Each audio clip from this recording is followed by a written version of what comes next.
Muito boa tarde a todos aqui presentes na loja Conde Saint-Germain. Vamos receber hoje nosso irmão José Luiz Cardoso, da loja Himalaia de Niterói, para compartilhar conosco a apresentação do tema Reencarnação e Ressurreição na Formação do Cristianismo. Então, seja muito bem-vindo, José Luiz. Estamos todos plenamente ouvidos. É um prazer estar aqui com vocês. Muita satisfação de estar com vocês da loja Krishna, na comemoração do aniversário, inclusive, da loja. Hare Krishna, Jaya Krishna.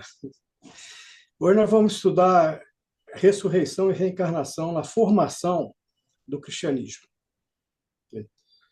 É um tema bem interessante, a gente pode explorar bastante esse assunto, porque vai nos trazer muitas reflexões, né?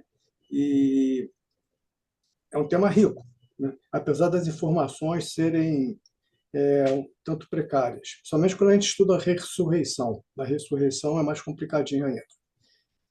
Bom, no Antigo Testamento, a ressurreição ela é mencionada no sentido limitado. Frequentemente, ela é mencionada como um evento futuro, uma esperança.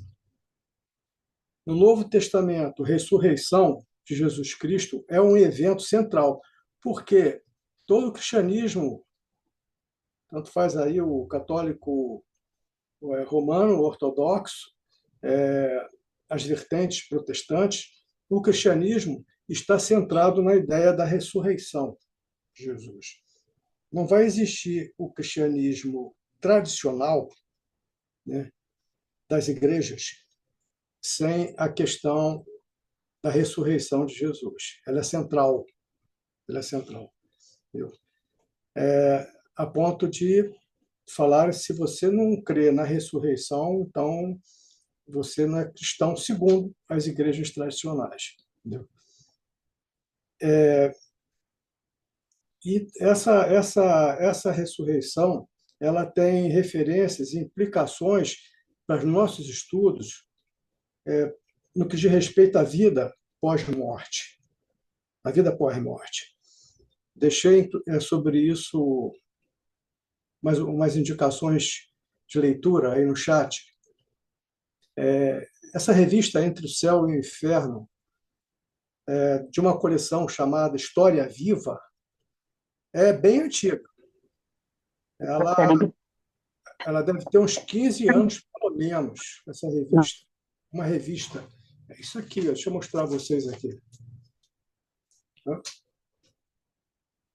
Dá para ver aí? Um pouquinho mais para trás, Zé Luiz. Para cima um pouquinho. É que eu não estou vendo aqui. Sim, agora sim. Você vai encontrar em sebos ou na estante virtual, entendeu? E muito interessante porque se chama História Viva e não tem data. É uma revista sobre história sem data, entendeu? Mas é uma revista bem interessante, ela aborda essa questão do céu e do inferno, da vida após-morte, em várias tradições, muito bem ilustrada. E mais alguma coisa aí, a Bíblia Sagrada, você vai ter que trabalhar com ela para fazer o estudo. Pequenas Histórias das Heresias, é um livro bem interessante também, pouco conhecido, do João Ribeiro Júnior. O Espiritismo e Religiões Reencarnacionistas, do Dulcídio Diba, um conhecido escritor espírita. E de um francês, Patrick Havridat, A Reencarnação. É um livrinho pequeno, mas bem objetivo, muito bem sintetizado. No Antigo Testamento, vamos partir para a Bíblia, no Antigo Testamento são 46 livros, quer dizer, 46 livros na católica e 39 na protestante, no Antigo Testamento. Tem uma diferença de 7 livros de uma para outra, né? No Novo Testamento nós temos 27 livros, total de 73 livros. Então vocês vejam que o Antigo Testamento é 70%, 80% da Bíblia. O Antigo Testamento ocupa a maior parte da Bíblia. E vocês vão ver a ressurreição muito pouco citada no Antigo Testamento. A ressurreição faz parte do judaísmo. Jesus, como vocês sabem, era judeu. Ele nasce dentro do judaísmo, frequentando, inclusive, sinagoga, dentro dos preceitos judaicos, fazendo pregações mais adiante dentro das sinagogas. E é bom a gente lembrar que ele tinha dito que ele não veio contrariar a lei, quer dizer, ele está se referindo à lei mosaica, mas ele vinha trazer uma nova forma, uma nova leitura para muita coisa dessa lei, para muitas, como é que eu vou dizer? Ele veio reformar, ele era mais um reformista do que um revolucionário. Ele não veio tirar tudo, mudar tudo, fazer uma nova lei. Ele vem reformar a lei existente. Entendeu? E aí foi isso, em outras palavras, que ele quis dizer. Ele reformava a lei existente. Moisés e os profetas, com exceção do último desses profetas, Daniel, afirmavam que os mortos se transformavam em espécie de sombras e que desciam a um lugar chamado Sheol, quer dizer, tumba, fossa, morada dos mortos, reino sombrio. Sheol é um mundo subterrâneo, a última morada para todos os mortos, sem distinção de mérito, e para toda a eternidade. Óbvio, vocês já observam que nós já temos uma questão correndo aqui por fora, que é a questão do karma. Porque o Sheol, todo mundo ia para lá, independente se teve uma vida virtuosa ou não, sem questão de mérito. Ressurreição, a redação do Antigo Testamento, que, como nós vimos aí, ocupa 70%, 80% da Bíblia, levou 1000 anos. A redação do Antigo Testamento levou 1000 anos. E só no século II, no segundo século antes de Cristo, surgiram nos textos sagrados a ideia de ressurreição dos mortos. Então vejam que interessante. Essa ideia de ressurreição só no século II antes de Cristo que ela vai surgir no Antigo Testamento. E surge também a ideia de um juízo final, que dispunha sobre a sorte dos bons e dos maus. Aí já não é o Sheol, que vai todo mundo, independente se foi virtuoso ou não, e você já tem o juízo. Você já tem o juízo, para separar os bons dos maus. É interessante também a gente saber que essa ideia de ressurreição, quando surge, ela não é aceita por uma importante facção do judaísmo, os sacudeus. Os sacudeus não aceitaram a ideia de ressurreição. Eles continuam com a ideia do Sheol. Então, a ressurreição era reservada aos homens bons, porque os abomináveis seriam destruídos. Então, outra coisa que é bom a gente observar aqui desde o início, não tem a ideia de purgatório. Não existe essa ideia mais adiante, lá no século XIX, que Kardec levanta com o Espiritismo, de umbral, que equivale mais ou menos a purgatório. Os maus aqui seriam aniquilados. Não tem perdão. Né? Vamos falar agora um pouquinho sobre reencarnação. Nós vimos, então, que a ressurreição é uma ideia vaga no Velho Testamento. Ela vai surgir no segundo século antes de Cristo. E que ela convivia com a ideia do Sheol, que era a ideia mais antiga e que remetia para um vale de sombras. A ressurreição só vai acrescentar aí o juízo final, e que vai separar os bons dos ruins. Entendeu? No Novo Testamento, nós vamos falar da reencarnação. A reencarnação ela vai acontecer com as primeiras formações do cristianismo. A ideia da reencarnação, com os primeiros movimentos do cristianismo, aparece e é abolida com anátema no segundo concílio de Constantinopla, em 553, também no concílio de Nicéia. essa ideia existia. Ainda hoje vocês ouvem, às vezes, a alegação de que não. Eu ouvi isso conversando com padres na igreja. Não, essa ideia nunca existiu no cristianismo. Tanto existiu que ela foi abolida. Ela foi abolida e recebeu um anátema. Ela foi anamatizada. Ela foi abolida. Entendeu? Em 53, sob inspiração do imperador Justiniano, o episcopato romano condenou formalmente as teses de Orígenes. Orígenes foi uma importante figura dentro da formação do cristianismo. Era um teólogo respeitado. Aquele que crê na fabulosa pré-existência das almas, que seja anátema. Frase do concílio. Desde então, esse veredito, que é de 553 depois de Cristo, nunca foi revisto. Em outras palavras, esse anátema continua até hoje. Está em anátema ainda quem acredita na reencarnação. Naquela época, vocês tinham as comunidades, né? Tinham várias comunidades cristãs, no início da movimentação das primeiras igrejas, entre elas, por exemplo, os cátaros, os albinguenses. Entendeu? Então, algumas dessas comunidades acreditavam, elas falavam da reencarnação. Por isso que houve a necessidade desse concílio para lançar em anátema a ideia da reencarnação. Mas, meus amigos, o que a reencarnação tem de perigoso? Qual é o perigo da reencarnação? De uma teologia. Eu não estou fazendo juízo de valor. Eu só quero apresentar as implicações para a reencarnação, para a crença na reencarnação. Você, para crer na reencarnação, vai ter que necessariamente falar de karma. Eu não vejo como você falar de reencarnação sem falar de karma também. Né?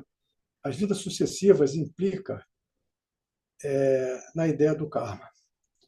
Porque você volta numa nova encarnação para quê? Por quê? Qual o sentido de você voltar à carne? A não ser para reconsiderar, reparar, crescer. Se vocês quiserem evoluir, entendeu? Por isso que se volta à carne, reencarna. Né? E certas provas e tribulações próprias desse mundo, desse nível de materialidade do nosso mundo. Então, acho muito complicado você falar de reencarnação sem falar de karma. Fica uma coisa, na minha opinião, capenga. Entendeu? Agora, essa ideia da reencarnação, para a melhoria da pessoa, para a melhoria, para o crescimento espiritual dela, até chegar a uma amizade com o divino, até chegar à aproximação com Deus, entendeu? Até chegar a um paraíso, que seja, entendeu? Vai implicar também numa outra discussão aqui paralela, que é a questão da graça. É a questão da graça. Entendeu? Costumo brincar que não acredito em nada de graça, nem na graça. Entendeu? Eu acho até mesmo que a graça de Deus, ou quando o guru te dá uma graça, te dá chance, te dá um apoio, é porque você é merecedor disso. É porque você fez jus a isso. Entendeu?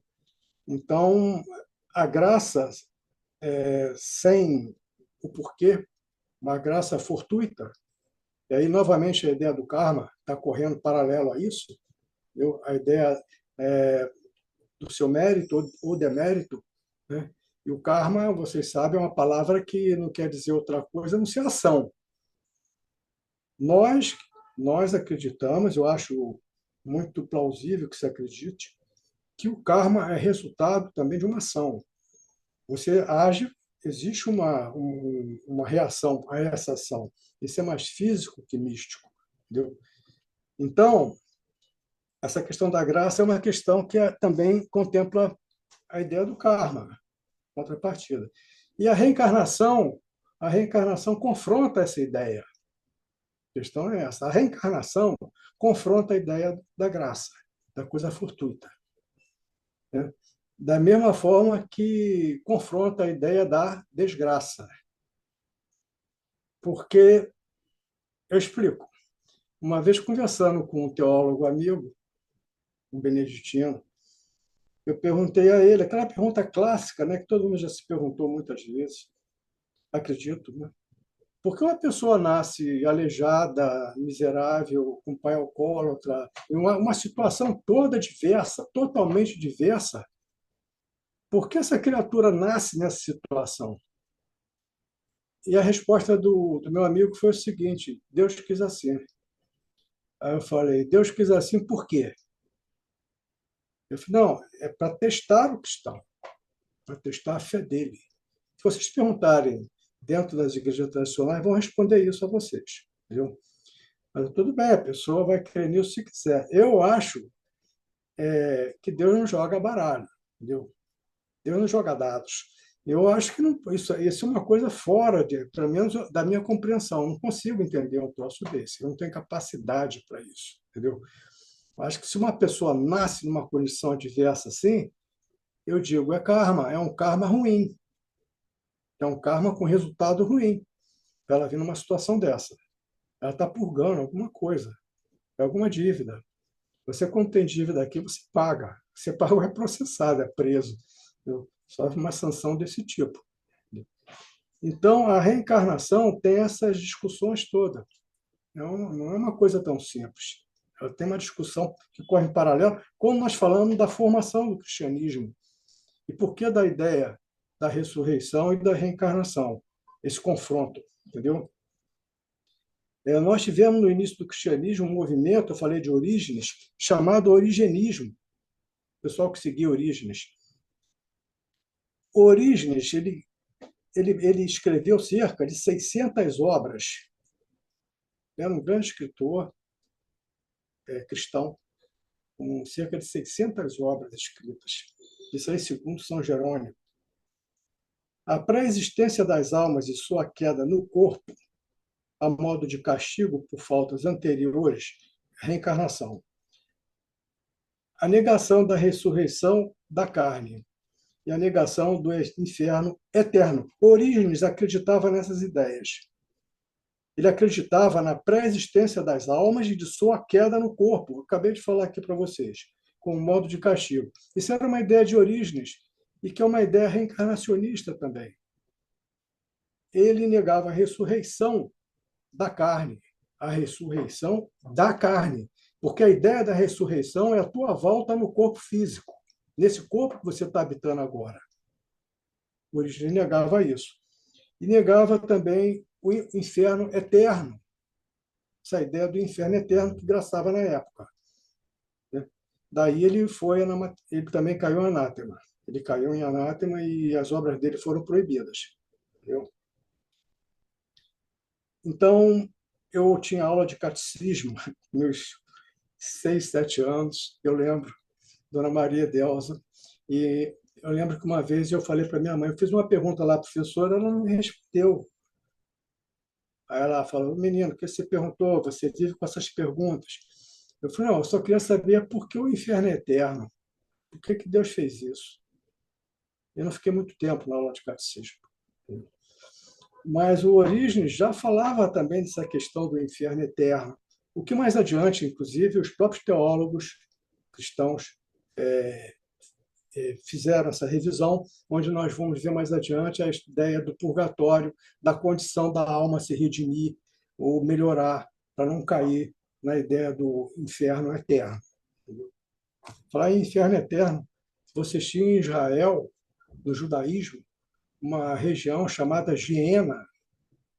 Geena era um vale, uma ribanceira, era uma ribanceira onde eles sacrificavam crianças ali, ao deus Baal. Eles sacrificavam crianças a Moloque, jogavam os corpos das crianças nessa ribanceira. Então, quando a pessoa era muito má, eles diziam que a pessoa ia ser jogada lá na Geena, ia para Geena, que era mais ou menos o inferno deles. Esse vale, essa ribanceira, parece que existe até hoje em Israel.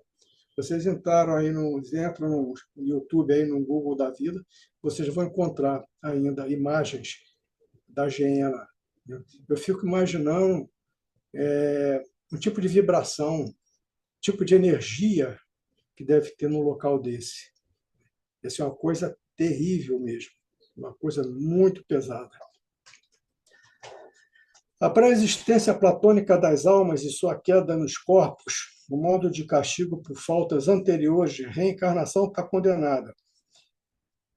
Também está condenado à negação do retorno no próprio corpo, da ressurreição, a negação da ressurreição. No Novo Testamento, a ressurreição é citada, meus amigos, no Novo Testamento, a ressurreição é citada 7 vezes.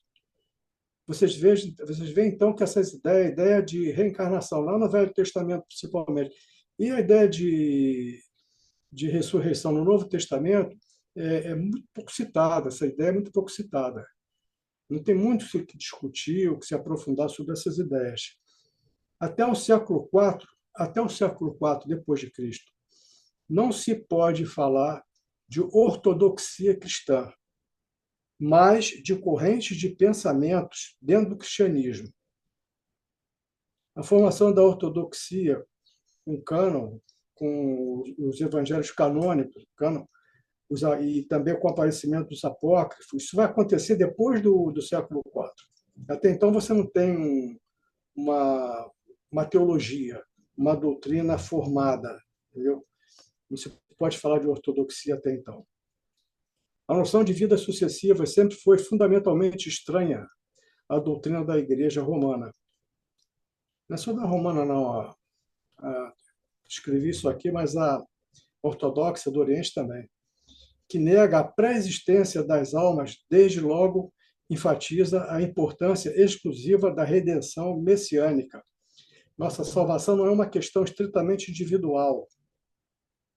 Depende, em última instância, de uma intervenção da transcendência, graça divina e sacrifício do Cristo, que sofreu para resgate de nossas faltas. Então, os amigos percebem aí que essa questão da reencarnação, do karma, do resgate, do inferno, do purgatório, está tudo muito ligado, inclusive, com o resgate de todas as nossas faltas pela morte de Jesus. O sacrifício dele viria, então, extinguir as nossas faltas, resgate das nossas faltas.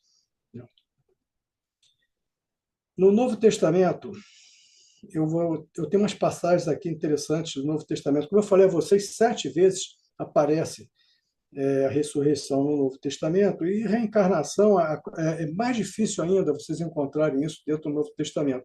Eu já me perguntei por que Jesus não falava na reencarnação abertamente. Acredito que vocês já tenham se perguntado isso também. Por que não falava abertamente na reencarnação? As poucas vezes que ele tocou nesse assunto, ele falava de ressurreição. Ele nunca falou abertamente de reencarnação. Eu acho, aí veja, uma hipótese, é um achismo meu, que como ele veio para reformar a lei mosaica, ele já vinha reformando muitas daquelas ideias antigas, inclusive essa ideia do sacrifício. Na época, eu estava falando do gatinho aqui da Regina, na época os animais eram sacrificados, havia um sacrifício, inclusive, dos animais durante a Páscoa, eles eram sacrificados.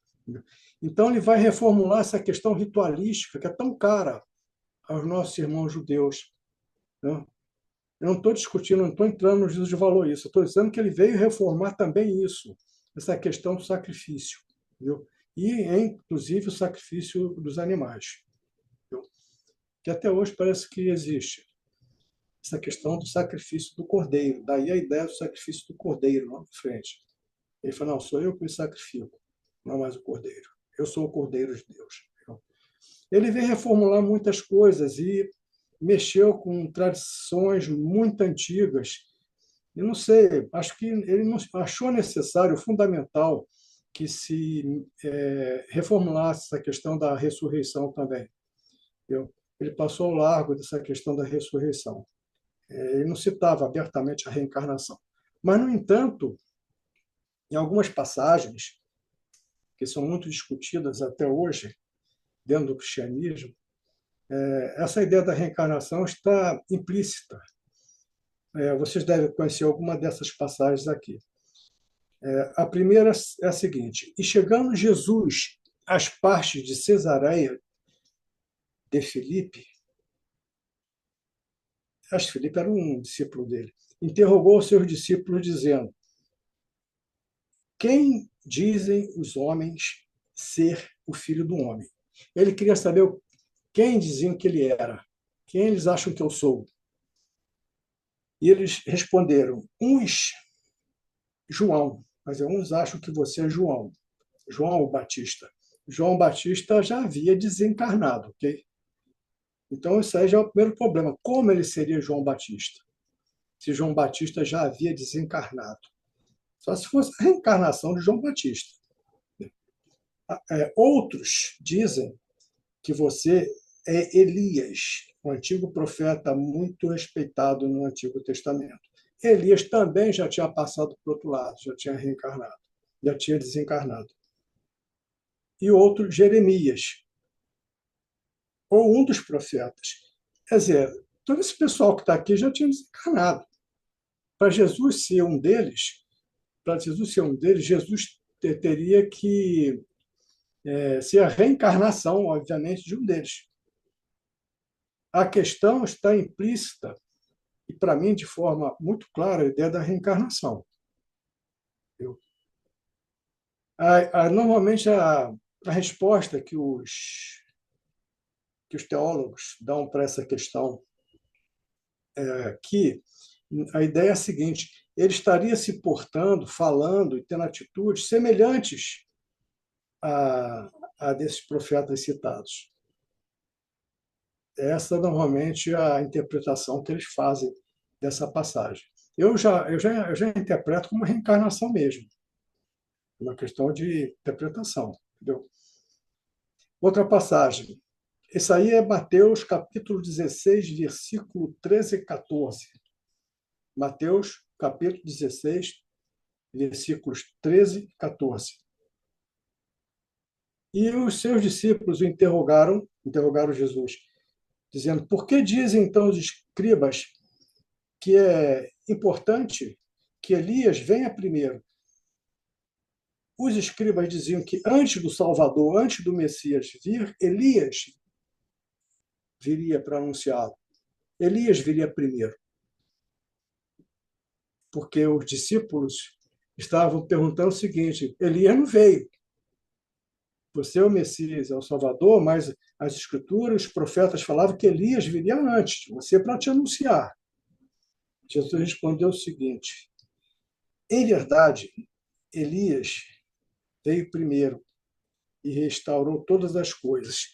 Mas digo-vos que Elias já veio, inclusive, já veio e vocês não reconheceram, mas fizeram-lhe tudo o que quiseram. Quer dizer, não só não reconheceram ele, como não respeitaram. Assim farão eles também padecer o Filho do Homem. A linguagem bíblica é essa coisa meio truncada, mas não é tão difícil entender isso. Eles entenderam que ele estava se referindo a João Batista. João Batista, que perdeu a cabeça, aquela história toda de João Batista. E ele estava dizendo: João Batista era o Elias. Para mim, isso aqui é claro. Ele disse: ele já veio e não viram. Ele já veio e não reconheceram. Ele já veio e ainda judiaram dele. Destrataram ele. Ele estava se referindo a João Batista, que antecedeu a ele, que batizou no Jordão, entendeu? E disse que não era digno de estar batizando ele. Era João Batista, que sabia que tinha que anunciar Jesus. Entendeu? Bom, agora eu vou falar para vocês, essas duas passagens aqui, para mim, são muito difíceis de serem lidas, interpretadas de outra forma, como os teólogos querem. Eles dizem que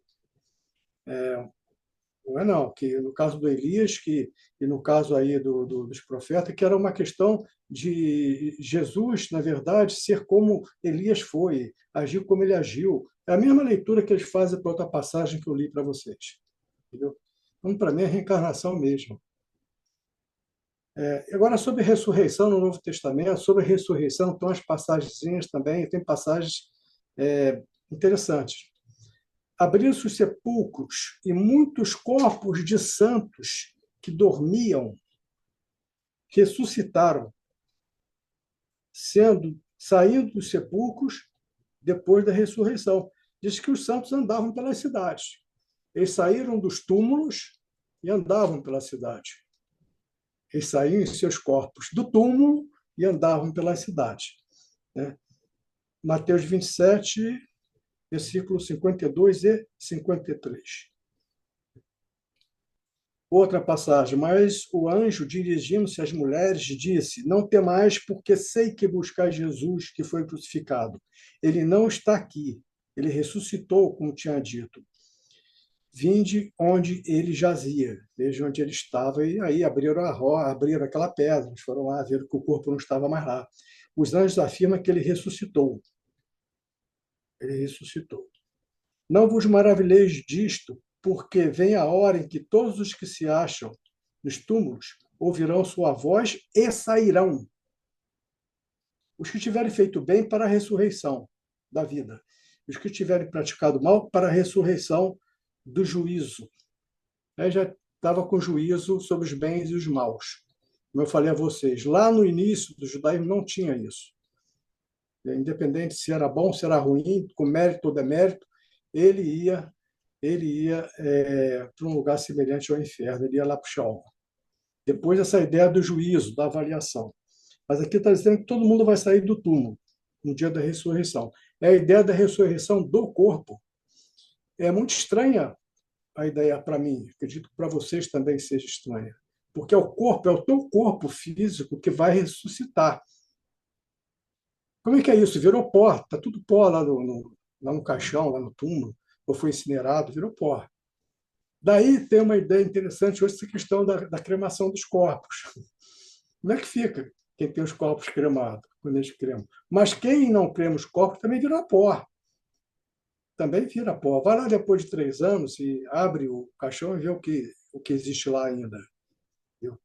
Eles vão ressuscitar, o corpo vai ressuscitar, esse corpo que nós habitamos vai ressuscitar, vai ser formado de novo, vai ser reformado de novo.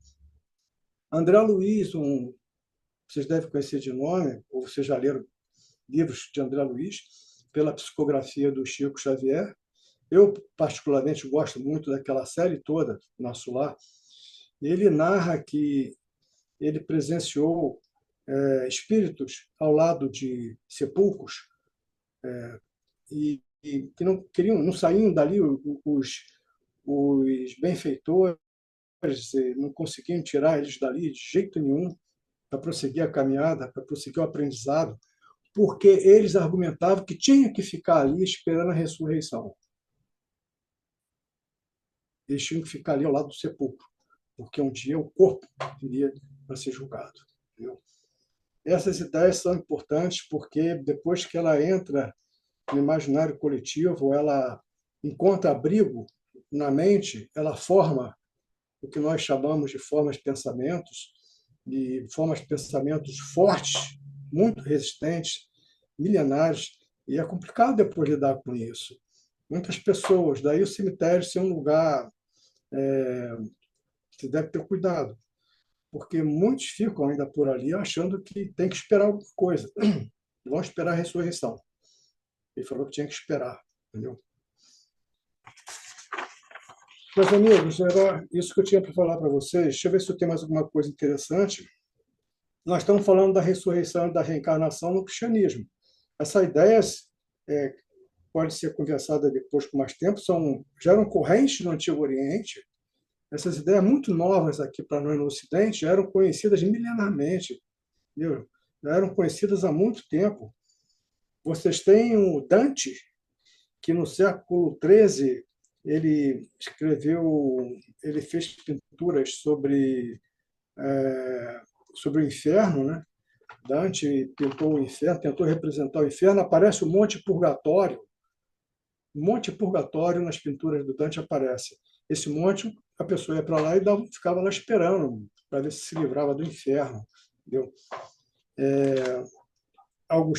Santo Agostinho vai levantar essa questão no século V do purgatório e fala, não, ninguém é demasiado ruim que não possa merecer uma nova chance e contempla a questão do purgatório, mais adiante a questão do purgatório, que os espíritas vão chamar de umbral, né? O André Luiz vai falar do tempo que ele passou lá no umbral, que é uma relação que é uma região de refazimento, de reconsideração das faltas, de arrependimento das faltas, é alguma coisa semelhante ao purgatório cristão. Aqui no Ocidente, vocês vão ter Swedenborg, Emanuel Swedenborg, um sueco engenheiro, e que tem muitas ideias sobre esses assuntos. Nós imaginamos que foi a partir de Kardec e de Blavatsky, não. Antes dos dois, século anterior, Emanuel Swedenborg já falava desses assuntos. Ele tem um livro, inclusive, com o título O Céu e o Inferno. É o mesmo título do chamado Pentateuco Kardeciano. Tem um livro também chamado O Céu e o Inferno. Ele já falava na vida após morte, de como os espíritos viviam na outra vida. É muito semelhante, é muito parecido com as ideias que o Chico Xavier e Lili Bitter, o pessoal da teosofia, defende mais adiante também. Entendeu? Bom, eu quero dar tempo para a gente poder conversar e era isso que eu queria apresentar para vocês sobre o estudo. Devolvo a palavra.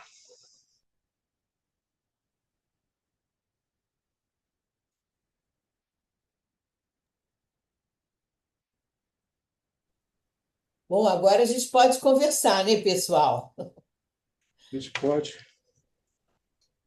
Eu adorei, Zé Luiz. Você me deu umas informações que eu nem sabia, essa história do Shaol, aí eu nunca tinha ouvido falar, né, do judaísmo. E é interessante que o judaísmo realmente, essa questão do corpo físico, eles preservam muito. Eles fazem questão de manter o corpo físico, né? Ainda consta muito da tradição deles, como era dos egípcios também, é uma coisa de antiguidade mesmo, eu vejo assim, né? Mas foi ótimo, você trouxe muito material, muita coisa interessante, que para nós é assim fundamental. Eu acho que nós precisamos também um dia estudar muito esse Orígenes, sabia? Do início do cristianismo, aqueles padres da igreja do início. Eu acho muito interessante, eu sei pouco dessa, dessa história. Precisamos estudar um pouquinho mais disso. Existe uma coleção da Paulus, Os Padres do Deserto. Os Eles padres de... são uns 10 ou 11 livros. Origens, inclusive, tá nessa coleção aí. E é bem interessante para quem quiser aprofundar no assunto. Eu acredito que nem você, que essas menções de reencarnação do Novo Testamento, com certeza só pode estar falando de reencarnação. Não pode estar falando de outra coisa. O pessoal faz de conta que não é isso, mas, puxa, eu acho que está claríssimo, mas claríssimo mesmo. Eles têm esse argumento que eu te falei, né? Falam, não, não. Ele procedia como Elias. Isso quer dizer que Jesus se portava como Elias, falava como Elias. Ela falou, não, para mim não é isso, não. Para mim, falou que Elias já veio e ninguém viu. Ninguém percebeu nada. E ele estava falando de João Batista. Isso é outra coisa. Para mim também está muito claro. E só aquela apresentação do João Batista, já desde criança, desde do ventre da mãe, né? Quando sabe de Jesus e tudo mais. Gente, tem todo ali um contexto de espera de uma vida já, de uma reencarnação, com certeza. E esse Vale da Geena ainda existe, sim. Só Existe. que durante muitos anos ele foi depósito de lixo, que as pessoas tinham horror àquele lugar, né? Por causa da história antiga de Baal e tudo mais. Então virou depósito de lixo. Mas hoje em dia eles recuperaram bastante, tem árvores, e é um lugar fechado, que há um respeito todo por aquilo ali, né? Mas é mais como uma lembrança de uma coisa terrível que não deveria acontecer jamais, né? Mas aconteceu. Eu não quero passar por lá, não. Eu já vi também pela aquela Aline, aquele programa que eu adoro da Aline, ela mostrando esse lugar. e Imagina. contando a história. Ela e o Rodrigo, que é um pastor aí, que é arqueólogo, que eu também adoro, Rodrigo Silva. Muito interessante. E aí, meninos, eu falo demais, vocês têm que falar também, senão eu fico falando. Zé Luiz, eu coloquei a sua lista de livros que você colocou aqui no chat, botei lá na lista da loja, tá? Esses livros você recomenda a gente poder tomar contato com eles e tomar alguma informação sobre o tema, né? Não quer dizer que eu concorde com tudo que está escrito neles. Ah, Tem coisas aí que eu não concordo e tal, mas no todo são livros bem aproveitados. Principalmente essa revista aí, essa primeira revista que eu cito. É muito boa a revista, muito boa. E aí, Suzana, falar alguma coisa?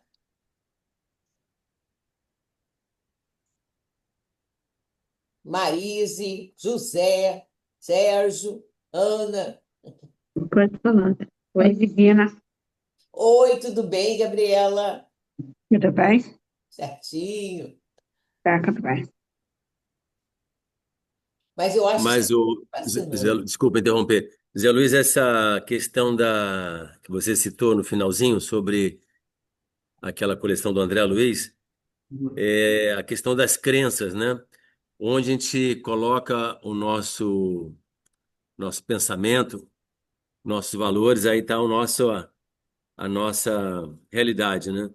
Então, a crença de você ter a firme convicção de que nós vamos reencarnar, como diz o credo da religião católica, creio na ressurreição da carne, né? É, a interpretação, né? A interpretação, a pessoa que está desencarnada fica ali do lado para ver se espera algum momento para reencarnar. Não sabe de onde é que vem nem como, mas fica ali esperando alguma coisa mágica que pode acontecer. E realmente a crença às vezes nos aprisiona de uma maneira que não é uma questão racional, né? A pessoa não tem elementos de razão para poder ficar ali naquela situação, podendo viver muito mais outras coisas nesse período em que ela está sem a presença física, né? Sim, sim. Então, felizmente a gente está passando agora de forma veemente da era transição da era de peixes para a era de aquários, em que a gente muda também o conceito e o paradigma da crença para o saber, né? Então, alguém tinha falado no passado que a gente já pedimos muito a Deus, já acreditamos muito em Deus, mas nunca estudamos Deus, né? E de alguma forma, eu acho que a gente, na era de Aquários, quer explorar outros conceitos, outras ideias sobre Deus, porque aquele Deus que a gente tem da nossa formação católica, que é o Deus em cima das nuvens, de barba. E se você faz uma coisa boa, você é agraciado. E se você faz uma coisa ruim, vamos dizer como é que você falou da desgraça, né? Você é desgraciado, né? Então, eu acho que hoje em dia a gente está desenvolvendo mais a consciência, né? A consciência de quem nós somos verdadeiramente e, e o conceito de Deus também vai mudando com isso, né? Com certeza a gente já não aceita muitos conceitos ou interpretação, por dizer assim, que a carne vai voltar, né? A gente sabe que os códigos genéticos estão representados no nosso corpo, mas esses códigos genéticos, de alguma maneira, são mais sutis também, e eles têm, vamos dizer assim, um armazenamento em um compartimento mais sutil que a gente reconhece como alma, né? A alma é aquele compartimento sutil que sobrevive à morte, mas que ele é um depositor de todos os registros que nós trabalhamos em todas as inúmeras presenças e que, de acordo com os registros que nós mesmos imprimimos, de acordo com a nossa vida, nós retornaremos de alguma maneira, com todo o processo biológico da formação que a gente conhece, ou seja, que os elementos da Terra são dados pela matriz, que é a mãe, mas a alma está ali imprimindo também como se fosse uma outra matriz extraembrionária, né? A matriz extraembrionária é justamente essa, decifrar todos esses códigos. Então, se a pessoa vem com algum tipo de problema nessa impressão da matriz, sem um braço, sem uma perna, é porque algo muito sério, muito grave aconteceu, mas que ela mesma produziu.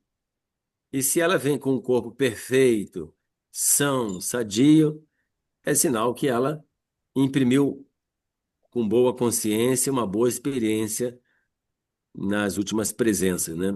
Eu estou falando a minha interpretação, não sei se você está de acordo, mas enfim, eu acho que o momento é de estudar todas essas leis, essas mecânicas todas que sempre atraiu muito o nosso pensamento, né? Antônio, né? Seu nome é Isso, Antônio? Antônio. É que eu só vejo ali assim, a Antônio. filosofia Antônio. Antônio, é importante esse estudo. É, o estudo é importante, o intelecto é importante.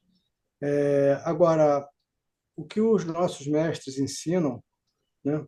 Eu falo de Buda, eu falo de Jesus, de Krishna, daquele mestre a quem eu sou ligado, Ramana Maharishi. Entendeu? Esses mestres, eles ensinam que o intelecto é importante, que o estudo é importante, mas que o nosso esforço é no sentido da ultrapassagem, inclusive, né? Além do corpo, além da forma, além do nome, além do intelecto, entendeu? É essa amizade com Deus, é essa aproximação com o divino, é essa, se você quiser, imersão no divino. Você pode tratar como uma amizade do ego espiritual, não é mais o ego material, é o ego espiritual. Os Krishnas falam assim, e pode falar do pessoal de Shankara, os não dualistas da Índia, que dizem que é imersão no ser. Você se perde no absoluto, se dissolve ali. De qualquer forma, na imersão ou na amizade com Deus, do ego espiritual, o corpo, a forma, o nome, o intelecto, os pensamentos, a imaginação, tudo isso vai ter que ser ultrapassado um dia. Tudo vai ter que ser ultrapassado. Porque em todas essas questões, você tem a tríplice relação, que é de quem observa, do ato de observar e do objeto observado. E a ideia é ultrapassar essa tríplice relação e se unificar, porque a ideia é de unificação com Deus. Essa é a ideia. Entendeu? Mas, de qualquer forma, o estudo, o intelecto é um esforço que tem que ser feito. Realmente é um esforço que tem que ser feito. Eu brinco com isso, eu digo que os livros vão com a gente até a esquina. Até a esquina eles vão com a gente. Dali para frente, os livros já não podem levar mais. Vai ser um outro mergulho, uma outra imersão. Aí você vai ter que falar de meditação, né? Vai ter que falar de outra coisa. Mas é isso aí, o estudo é necessário até para dirimir essas coisas. A pessoa acreditar que o corpo físico dela, o corpo físico vai voltar. Mas, em reencarnacionista, perguntaria o seguinte: que corpo vai voltar se você é reencarnacionista? Esse corpo dessa encarnação, que você está animando nessa encarnação, ou é da encarnação passada, ou é da outra encarnação? Se você teve 300 reencarnações, qual corpo vai voltar? Entendeu? Aí essa ideia da reencarnação parte de frente com isso também. Entendeu? Você vê quantas coisas em torno dessas ideias, quantas coisas estão ligadas. Mas o esforço é necessário. E o corpo é a primeira coisa que a gente tem que descartar aqui, até onde eu sei, é o corpo físico. Esse primeiro corpo físico, essa identificação com o corpo físico. Nós não somos esse corpo físico. Nós não somos o corpo. É a mesma coisa de um motorista de carro se confundir com o carro. O corpo é um veículo, mas nós não somos esse corpo. Essa é a primeira ignorância primeiro estudo que nós temos que fazer, para a gente se convencer de que nós não somos esse corpo físico. Muitos males vêm muitas dores vêm dessa identificação. Eu sou esse corpo. E não é verdade isso. Quando você está dormindo sono profundo, sem sonho, não tem ninguém ali para falar, eu sou fulano. Cadê você ali? Não, o corpo está lá. Quando ele é enterrado ou cremado, não reclama também. Não tem mais vida naquele corpo, não tem consciência. Ah, mas isso é muito óbvio. Mas disso só o gênio enxerga o óbvio, né? Então, acho bom a gente começar a enxergar por aí. Nós não somos esse corpo que a gente está animando aqui. Que essa é a nossa primeira ignorância. Entendeu? Isso tudo é importante, sim, não tem a menor dúvida. A gente estuda pouco, a gente lê pouco. Mas são preguiçosos para estudar. É É isso. fundamental, né? Estudar é que abre a mente, esclarece. Eu agradeço muito ter chegado à Sociedade Teosófica e ter aprendido tudo que eu aprendi, que isso faz uma diferença enorme na vida da gente. A questão do pós-morte, da reencarnação, a gente se preparar, né, para o que é o futuro de todos nós. Deve ser muito diferente quem vai com consciência e quem não vai, porque tudo é consciência. Essa que é a verdade. É importante sim, porque a gente se prepara para tudo nessa vida, né? Menos para a morte. Se É, você está numa roda de amigos, você fala na morte, vão correr com você dali, pô. Você vai sair corrida. Vão te chamar de azarão, pô, tu vai sair correndo dali. Mau agouro, entendeu? Mas a grande verdade que nós temos, a certeza que nós temos é que um dia a gente vai fazer a passagem. Todo mundo vai fazer a passagem. Né? E a gente procede como se isso não fosse acontecer. Então, a gente diz assim, tem homens, tem pessoas que vivem como se não fossem morrer. E morrem como se não tivessem vivido. Mais ou menos isso. pois é. Isso aí, gente. Mais alguém? Mais algum comentário? Tem outro Só, José. só, só José? uma. É, esse foi o problema de Nabucodonosor, né? Quando Jesus foi explicar a ele o que era reencarnação, e ele perguntou a Jesus: como Jesus morrer e voltar nesse corpo velho, né? Aí aquele Jesus diz para ele: você que adotou a lei e não entende disso, aí manda procurar Pedro para explicar melhor, porque Jesus só falava em parábola, né? Aí o Pedro explicou e ele entendeu, né? Isso foi é um episódiozinho da Bíblia, né? Agora, eu queria só uma coisinha aqui, aquela coisa, a gente estuda muito, né? E às vezes, quando a gente estuda, a gente esbarra em coisas assim, que eu sempre fiquei calado, né, diante do que eu tinha ouvido, de que Jesus, ele não ressuscitou, que ele se materializou, né? Que ele, na verdade, ele não faleceu, entre aspas, né? Mas, na verdade, ele foi para o mundo dele lá, diferente, e lá ele ficou, e ele veio aqui, mas ele veio materializado. Eu não sei onde eu li isso, não sei se foi nos quatro evangelhos, tá? Não sei onde eu li, tá? Se foi no Evangelho de João, de Jacob Lorbe, eu não sei onde li isso, sabe? Mas eu li algo assim. Aí eu fiquei calado até hoje em relação à palavra quando alguém fala em ressurreição de Jesus, né? Como aqui a gente está no estudo, aí eu estou abrindo a boca nesse sentido, né? Se ele realmente se ele materializou ou se ele ressuscitou. Eu até hoje eu fico assim em relação a isso, tá? Viu, José? Ô, meu xará, isso aí é complicado realmente. Veja bem, até onde eu sei desse assunto, até onde eu andei lendo, ele, assim que ele volta ao corpo, ele ressuscita. Hum. O Espiritismo tem um troço chamado agênere. Você já ouviu falar em agênere? Agênere é um espírito, uma aparição tão materializada, tão compacta, que você pode tocar, você pode confundir com o corpo físico realmente. Não faz aquela aparição clássica de espírito que passam voando e com sombras e tal. O agênere você confunde, de repente, com uma pessoa no corpo físico mesmo. Então, a materialização, a materialidade das células dela, do corpo do agênere, né? Eu não sei, eu não estou dizendo que foi uma gênero, que eu não tenho certeza, entendeu? Eu estou dizendo que é uma hipótese. Para mim é uma hipótese. Eu sei que ele aparece, e algumas devotas, algumas seguidoras avistam ele, né? E ele pede para não ser tocado.